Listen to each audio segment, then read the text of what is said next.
Assalamualaikum warahmatullahi wabarakatuh. Selamat datang kembali pada channel saya. Pada video kali ini kita akan mendiskusikan tentang kalender astronomi ya.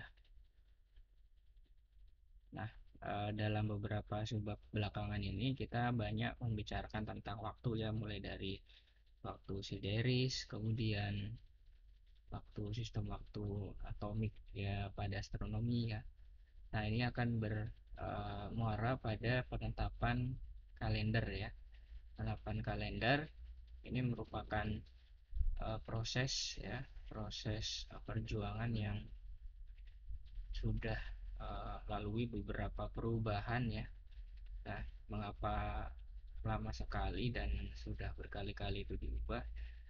Masalah utamanya itu adalah ketidaksebandingan ya antara satuan dari detik ya, detik, kemudian hari, kemudian bulan, kemudian tahun itu tidak sebanding, dan masing-masing itu seperti mendapatkan perubahan-perubahan itu, meskipun perubahan sekecil mungkin ya, misalkan yang sudah pernah digambarkan ya, perubahan beberapa koma saja itu bisa mengakibatkan misalkan tahunnya itu berbeda ya. Misalkan kita menggunakan hari dengan waktu sideris dan yang hari dengan waktu sinodis, itu kan hanya berbeda beberapa menit gitu ya. Kalau kita menggunakan satuan tahun itu akan tidak uh, kelihatan ya perbedaannya. Cuma kalau kita sudah kalikan selama beberapa tahun gitu, ternyata perbedaan ini tuh tidak bisa diabaikan. Nah, itulah sulitnya dalam menetapkan kalender ya. Selain itu juga jumlah hari dan bulan dalam satu tahun itu juga bukan bilangan bulat ya. Kalau misalkan sekarang kita ada yang bulan sama dengan 30, ada yang 31, ada yang 28. Nah, oleh karena itu masalah ini tuh menjadi mempersulit dalam menetapkan kalender ya, sistem penanggalan atau sistem kalender yang tepat, yang tepat dalam mengatur musim ya, kemudian siang dan malam, dan mungkin juga fase-fase bulan. Nah, asal mula dari kalender yang ada di bumi ini adalah kalender dari Romawi ya, yang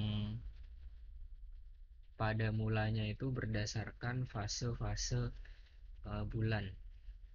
Nah, dari sekitar tahun 700 sebelum Masehi ya, before century. Nah, panjang satu ditentukan berdasarkan gerak matahari, yang dari sini itu diturunkan ya, pembagian satu tahun itu terdiri dari 12 bulan. Akan tetapi satu bulan pada masa ini juga masih menggunakan siklus atau apa ya, siklus bulan ya, siklus bulan. Oleh karena itu satu tahun itu hanya 354 hari ya, berbeda dengan sekarang ya, yang kita pakai sekarang kan 365 hari. Nah, untuk menyinkronkan antara tanggal kita dengan musim yang dialami, itu harus ada yang namanya leap month ya, eh, satu bulan yang harus ditambahkan ya pada tahun lainnya ya. Kayak kayak kabisat itu kan leap leap day ya. Dalam satu tahun itu ada satu tanggal 29 gitu ya, ditambahkan. Nah, akhirnya kalender Romawi ini jadinya agak agak bermasalah. Nah, masalah ini selanjutnya itu uh, dijelaskan ya, diluruskan itu oleh Julius Caesar pada tahun 46 sebelum Masehi ya. Nah, ketika dia menyarankan untuk dibuat kalender Julian yang namanya, yang dibuat oleh astronom Alexandria ya, daerah Alexandria, peradaban Alexandria dulu, yaitu Sosigenes. Nah, dari kalender ini, ini ditetapkan bahwa satu tahun 365 hari, dan ada tahun kabisat ya. Tahun kabisat itu setelah 4 tahun ya, seperti yang kita uh, gunakan sekarang. Nah, dalam sistem kalender Julian ya, itu panjang satu tahun secara rata-rata itu 365 hari 6 jam. Jadi sebenarnya tidak bulat 365 hari sih. Jadi ada tambahan 6 jam tiap tahunnya. Oleh karena itu dalam waktu satu tahun, tambahan 6 jam ini menjadi diakumulasikan dikali 4, 24. Nah, itulah yang menyebabkan adanya leap day atau eh, tahun kabisat setiap 4 tahun. Karena kalau sisa 6 jam ini dikalikan 4 tahun ya pasti itu menghasilkan hari. Nah, ini kalau dibandingkan dengan tropical year ya, mean sidereal time itu sekitar 11 menit 14 detik uh, lebih lambat ya. Jadi tahun tropikal itu lebih lambat 11 menit 14 detik. Nah, setelah 128 tahun nanti uh, tahun Julian itu akan terlambat sebanyak 1 hari. Itu ya dalam 128 tahun.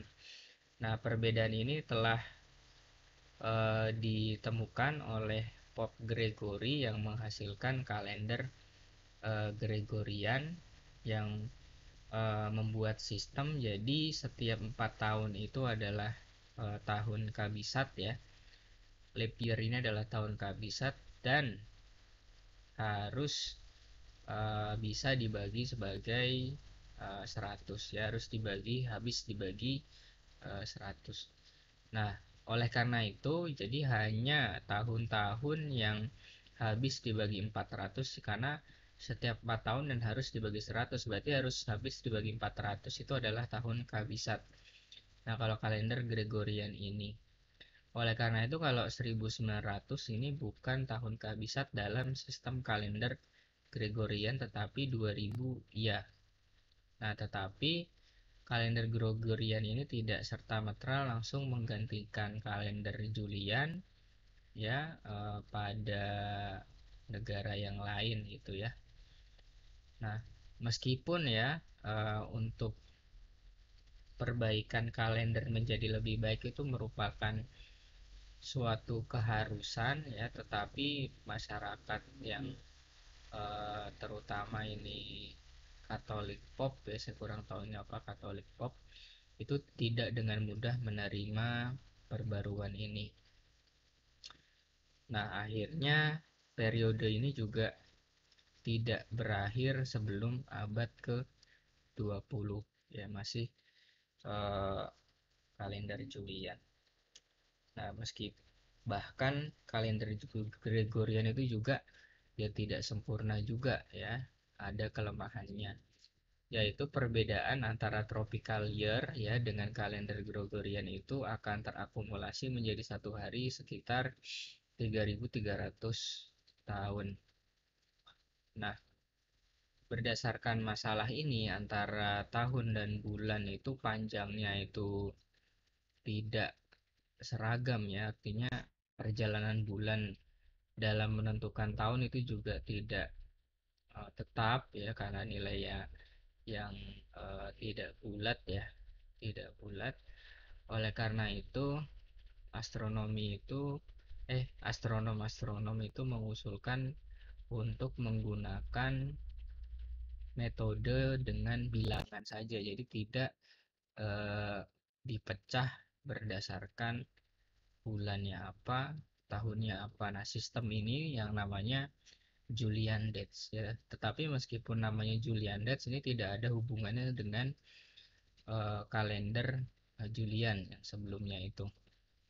Tetapi ada hubungan antara panjangnya Julian Century dengan Julian Dates yang sudah dijelaskan pada video sebelumnya ya, hubungan antara Julian Dates dan Julian kalender.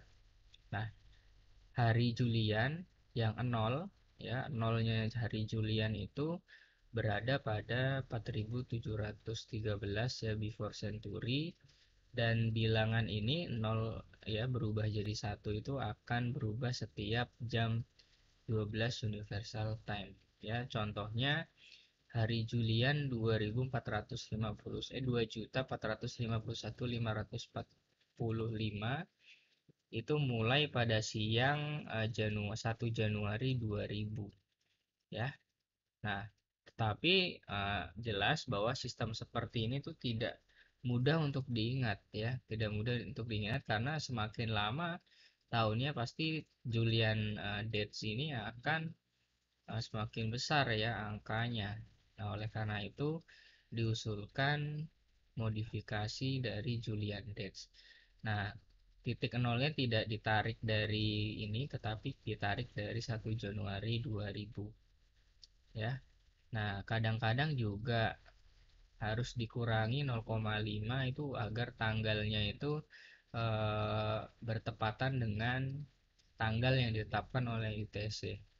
Nah, tetapi dalam menggunakan tanggal yang modified Julian dates ini kita harus menyebutkan titik nolnya disebutkan dari mana. Ya, kalau ini kan titik nolnya dari ini ya, nol ini ya. Nah, kalau misalkan eh, titiknya beda ya pasti nanti nggak ketemu segini Julian dates-nya.